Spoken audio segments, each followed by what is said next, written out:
Hola, buenas tardes.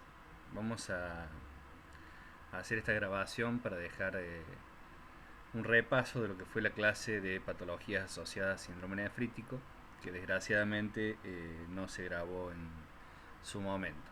Así que bueno, vamos a hacer un repaso de esa clase. Primero recordemos la definición de síndrome nefrítico. Eh, bueno, básicamente lo que lo compone el síndrome es hematuria. Esa hematuria tiene que ser de origen glomerular.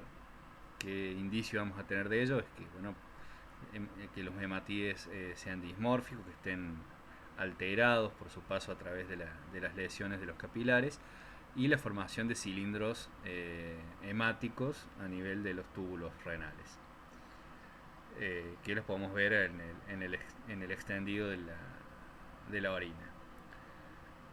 Proteinuria leve o moderada, tiene que es de menor cuantía que la proteinuria de rango nefrótico, es subnefrótica, puede ser leve o a veces es más intensa. La azoemia, o lo que es lo mismo, el deterioro de la función renal, hipertensión arterial y oliguria, oliguanuria. Este síndrome tiene el nexo fisiopatogénico, más allá de que las causas pueden ser variadas, todas confluyen en que presentan una inflamación glomerular, una glomerulonefritis, generalmente secundaria a depósitos de complejos antígeno-anticuerpo. Si nosotros observamos el espectro de lesiones que podemos observar a la microscopía óptica, las patologías que cursan con síndrome nefrítico en general las podemos agrupar en patrones de morfología en cuanto a la lesión óptica, en patrón mesangio proliferativo, una glomerulonefritis mesangio proliferativa, y las glomerulonefritis proliferativas, ya sean focales o difusas, e incluso con necrosis. Cuando cuando el daño es mayor, pasamos ya a glomerulonefritis crescénticas, pero ahí el síndrome ya no va a ser tanto el síndrome nefrítico, sino la glomerulonefritis rápidamente progresiva con insuficiencia renal aguda. Dijimos que las causas que pueden provocar un síndrome nefrítico son muy variadas. Acá tenemos una muestra. En la parte de abajo podemos ver eh, todas las patologías asociadas a depósitos de complejo inmune y sus diferentes características y sus diferentes tinciones, ya sea la inmunofluorescencia o microscopía electrónica. De todos modos, la imagen está puesta para que vean la gran variedad de lesiones y de patologías que pueden cursar con síndrome nefrítico. Uno de los patrones que dijimos que es común de la patología del síndrome nefrítico es la proliferación mesangial. Y en algunos casos se configura como la proliferación mesangial como el mayor signo visible en el microscopio óptico. Y es lo que podemos denominar como un patrón de glomerulonefritis proliferativa mesangial. ¿Qué vamos a tener en estas glomerulonefritis mesangiales? Bueno, básicamente depósitos de inmunocomplejo a nivel del mesangio, lo que nos va a provocar una proliferación de las células mesangiales, y esa proliferación la vamos a poder ver al microscopio óptico, y en los depósitos de inmunocomplejo los podemos ver en microscopía electrónica, como estos depósitos de electrón densos, o en la inmunofluorescencia, eh, de acuerdo a cuál sea la inmunoglobulina que forma parte de ese inmunocomplejo. La patología que más frecuentemente se presenta con este patrón morfológico es la nefropatía por IgA. Como pueden ver, en esta técnica de hematoxilina eosina tenemos varios glomérulos, 3, y en los tres podemos ver que hay una expansión de las áreas mesangiales. Recuerden que la celularidad normal por área mesangial es de hasta 3 células. Más de 3 células se considera proliferación mesangial. Observado de más de cerca, si se fijan en el glomérulo de la derecha, tenemos áreas mesangiales que como máximo tendrían hasta 3 glomérulos. En este glomérulo no hay proliferación mesangial. Y en el de la izquierda ya vemos en este lóbulo que tenemos 1, 2, 3, 4, 5 células en ese mesangio y que además tiene un aumento de la matriz paz positiva del mesangio. También lo podemos ver con técnicas de plata. Vemos el área mesangial con muchos núcleos agrupados, lo cual nos dice que es una proliferación mesangial. Este glomérulo en particular, además, presenta una adherencia a la cápsula de Bowman. En general, cuando hay algunas lesiones capilares, pueden curar formando una adherencia, una cicatriz del asa capilar con la cápsula de Bowman. Cuando las lesiones de proliferación mesangial son muy intensas y sostenidas en el tiempo, ese aumento paulatino de la matriz mesangial en algún momento va a provocar el colapso de las luces capilares, configurando un patrón de esclerosis glomerular. Obviamente, cuando el depósito de colágeno es cada vez mayor, la lesión se hace irreversible. El patrón de inmunofluorescencia que se asocia a este cuadro de microscopía óptica es el depósito de inmunoglobulinas, en este caso inmunoglobulina A, en áreas mesangiales. Si ustedes se fijan, es como si tuviéramos el glomérulo solo en el que solo brillan las áreas mesangiales. Sería como una especie de árbol sin las hojas, que serían las luces de los capilares. Otra imagen de lo mismo, lo que sí es cuando los depósitos de inmunoglobulina A, en casos con mucha actividad inflamatoria y con presencia muchas veces de proliferación endocapilar, los depósitos de inmunoglobulina A pueden incluso también ubicar disposición a nivel de las asas capilares con depósitos subendoteliales. Por eso, además acá de ver las áreas mesangiales, empezamos a ver el delineamiento de las asas capilares. En microscopía óptica, como dijimos al principio, los depósitos se ubican a nivel del mesangio, que a veces pueden ser incluso muy masivos, como en este caso, que están desplazando una asa capilar, como que están ocluyendo la luz desde afuera.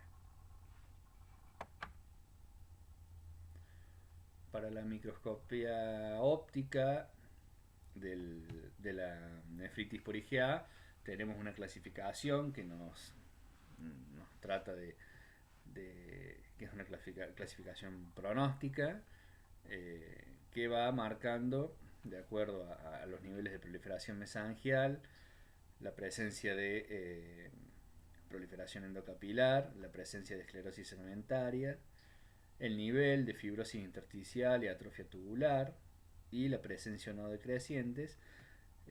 A mayor número de estas categorías de la clasificación, peor pronóstico de la patología.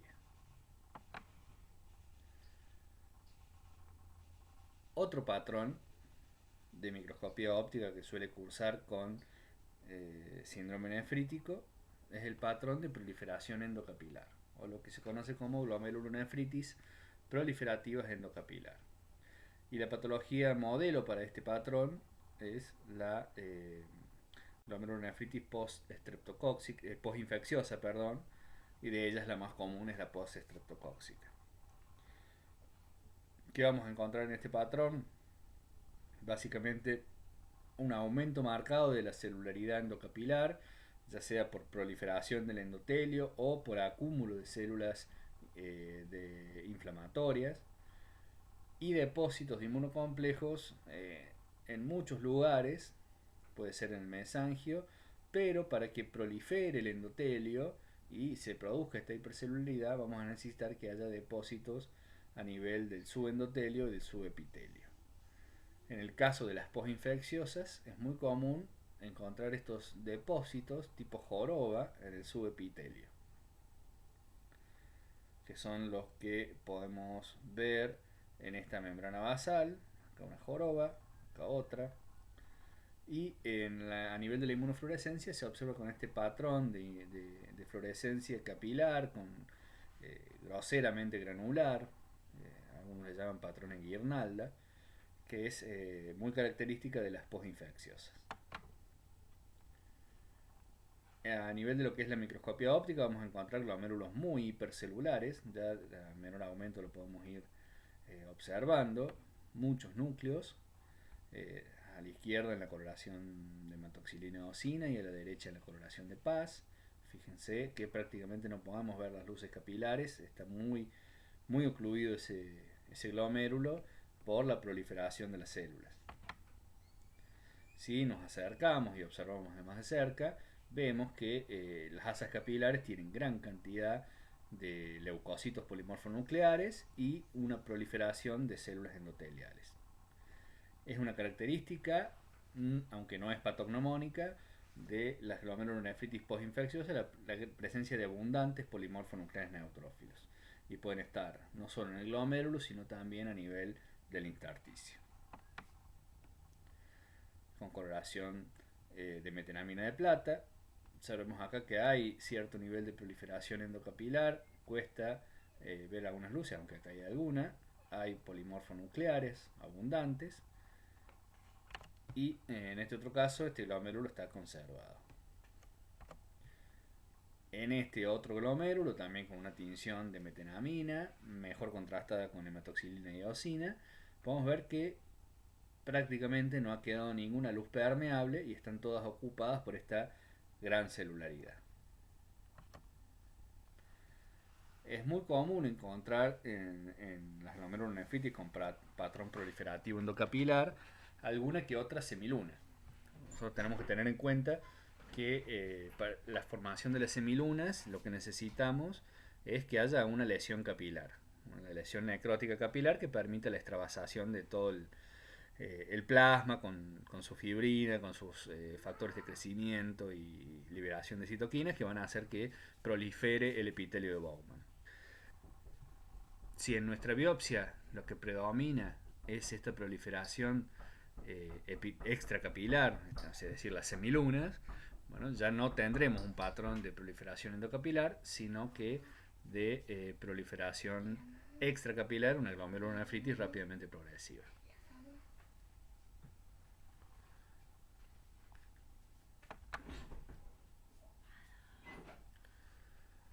En esta otra fotografía, una técnica de tricrómico de Masson, tenemos un área con necrosis fibrinoide de asas capilares, aquí con cariorrexis, algunos restos nucleares, que también puede verse asociado, como dijimos, en los cuadros de proliferación endocapilar.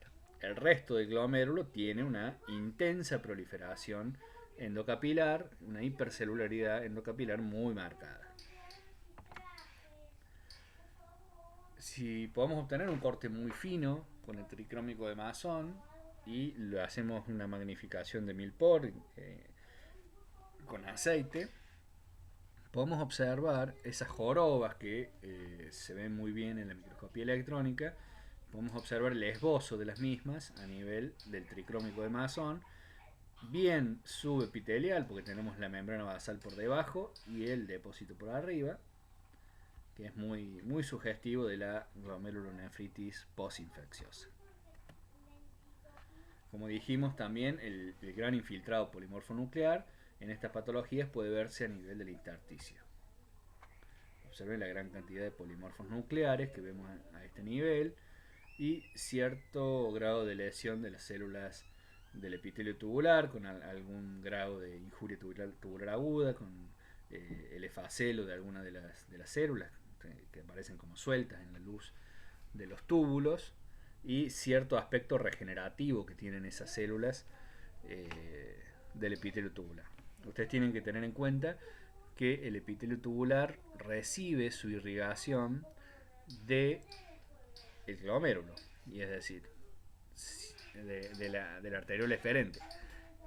Y cuando ese glomérulo está poco permeable, como vimos que hay una gran cantidad de proliferación de células endoteliales, la irrigación del área intersticial, sobre todo de la corteza, se va a ver comprometida.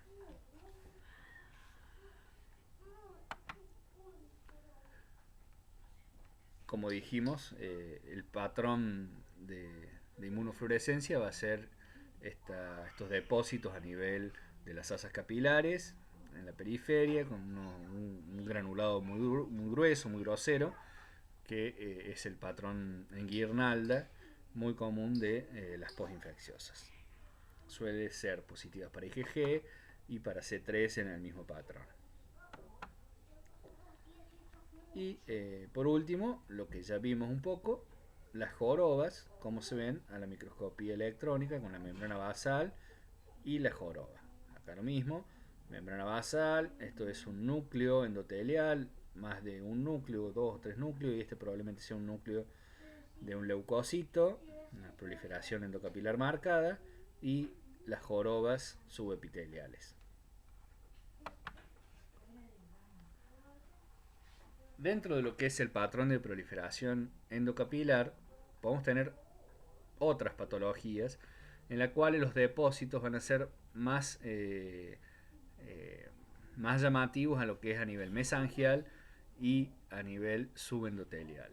Esto es algo que podemos ver en múltiples patologías, y la patología ejemplo para estos patrones de proliferación endocapilar es el lupus eritematoso sistémico, es decir, la nefritis lúpica, en el cual ya no vamos a tener jorobas subepiteliales, aunque sí vamos a poder tener espículas subepiteliales, en el caso de que configuremos una membranosa lúpica, por ejemplo, pero más comúnmente vamos a tener depósitos a nivel de lo que es el subendotelio, por debajo del endotelio, antes de la membrana basal.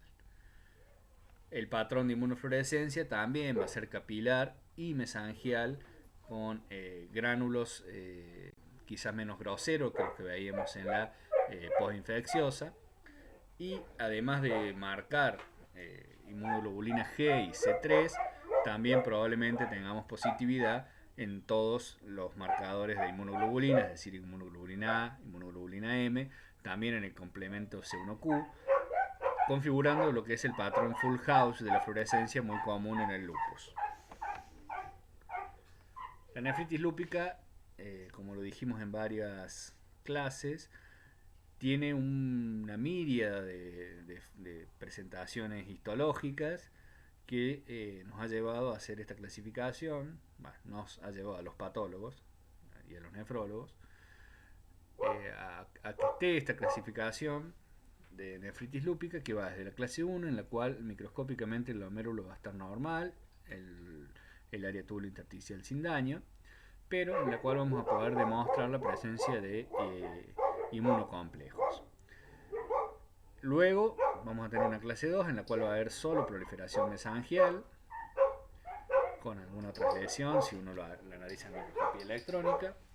La clase 3 en la cual hay proliferación endo y o extracapilar, pero en menos del 50% de los glomérulos. La clase 4, que es la nefritis lúpica difusa, y es una de las formas más comunes de presentación del lupus, vamos a tener una proliferación endo y extracapilar en más del 50% de los glomérulos. La clase 5, que se puede sumar a cualquiera de las precedentes, es decir, podemos tener una nefritis lúpica clase 2 más 5.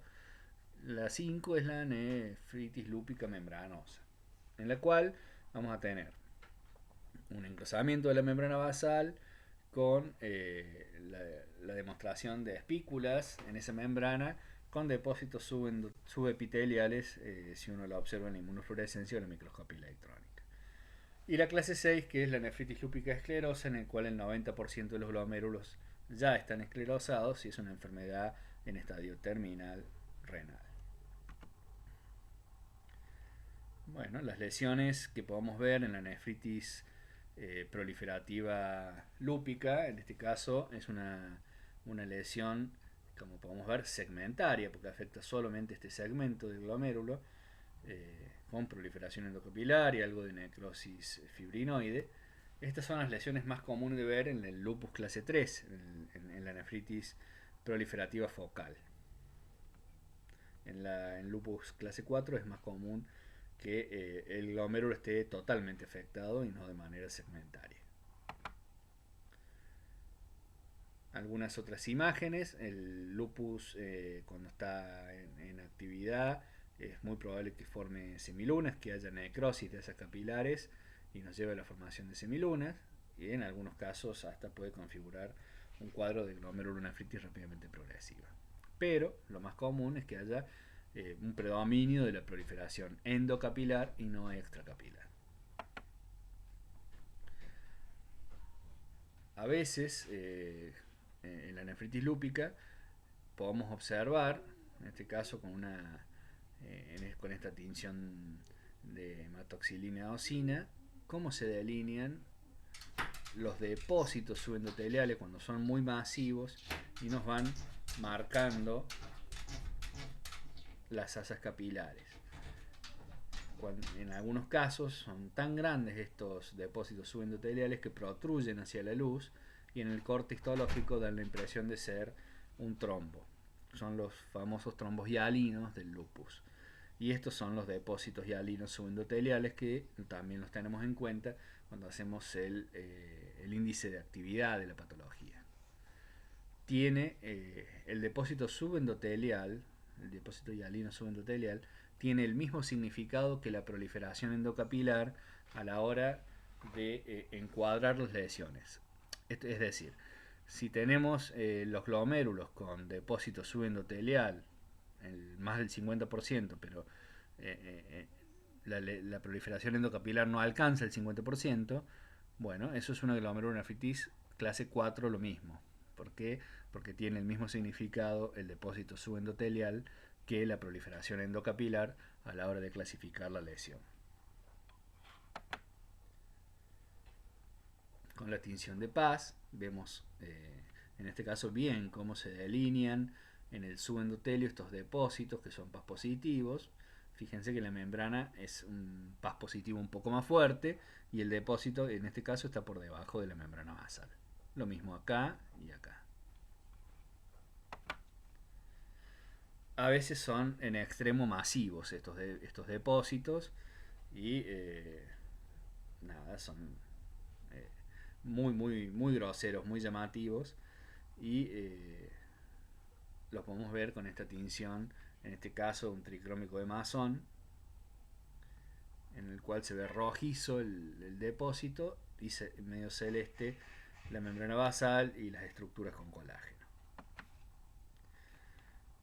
Fíjense la imagen en el caso de hacer una inmunofluorescencia sobre el mismo paciente, cómo se vería el correlato entre la morfología y la fluorescencia con estos depósitos tan groseros. Más de las lesiones de proliferación endocapilar, en este caso, con abundantes formaciones de estos trombos hialinos, que dijimos que no son verdaderos trombos, sino evaginaciones del endotelio hacia la luz, y la presencia de estas imágenes que simulan ser trombos. En esta coloración de hematoxilina eosina podemos ver acá en el centro del glomérulo un área de necrosis fibrinoide, y vemos también cierto infiltrado inflamatorio, algunos leucocitos que están llegando a este glomérulo. Un cuadro de necrosis fibrinoide más intenso con cariorrexis. La necrosis fibrinoide y la cariorrexis, lo mismo que las semilunas, son, cuando uno analiza la actividad de la patología, son los ítems que más influyen en ese conteo.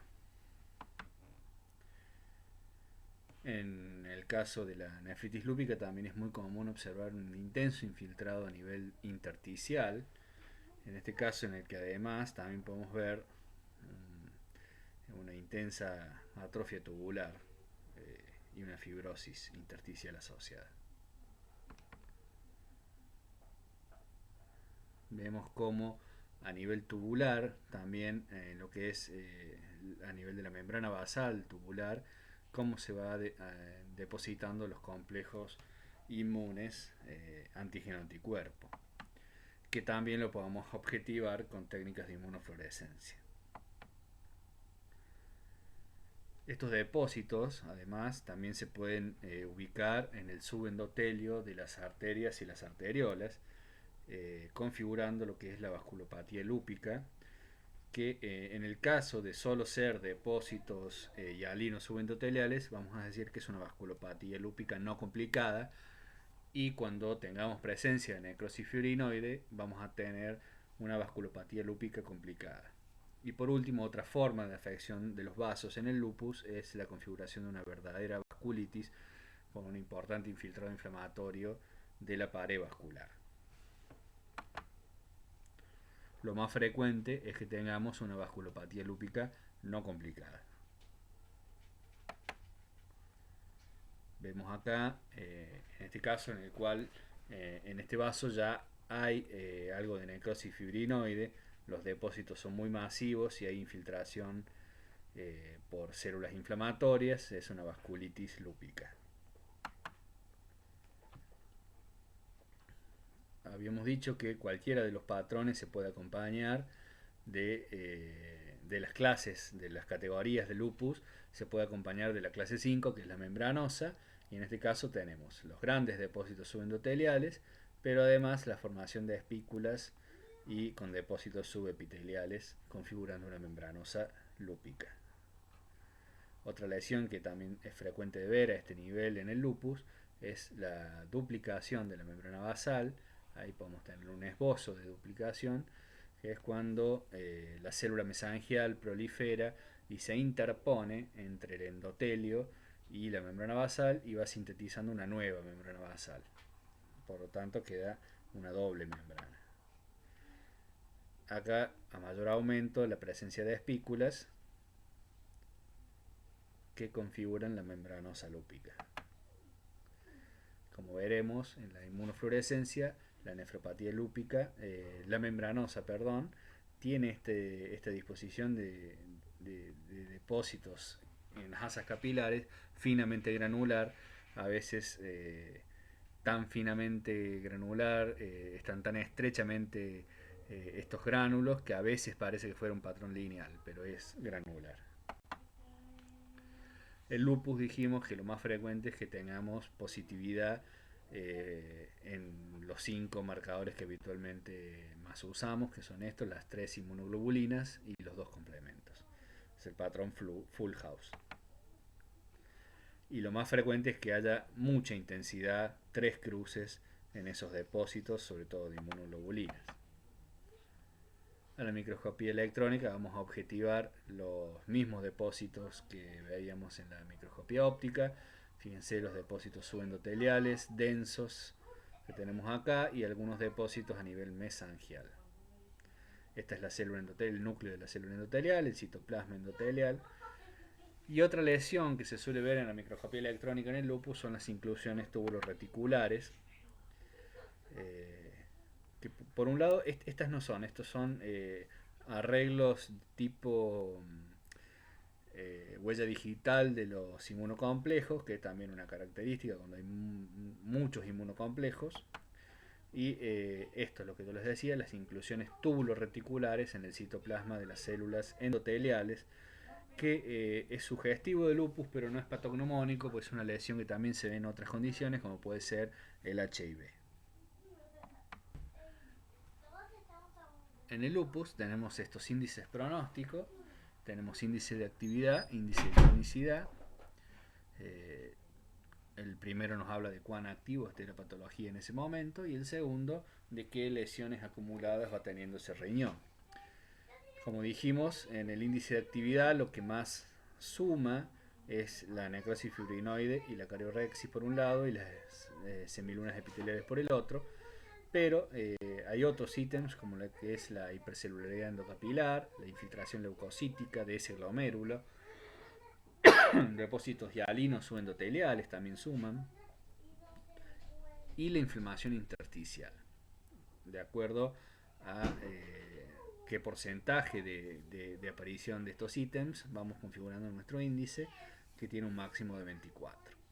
Y en la cronicidad lo que más importa son las lesiones, valga la redundancia, crónicas, la esclerosis glomerular, la presencia de semilunas fibrosas, la atrofia tubular y la fibrosis intersticial. Bueno, hasta acá el repaso de lo que fue la clase de patologías asociadas a síndrome nefrítico. Espero que sirva de repaso. Nos estamos viendo en las próximas clases.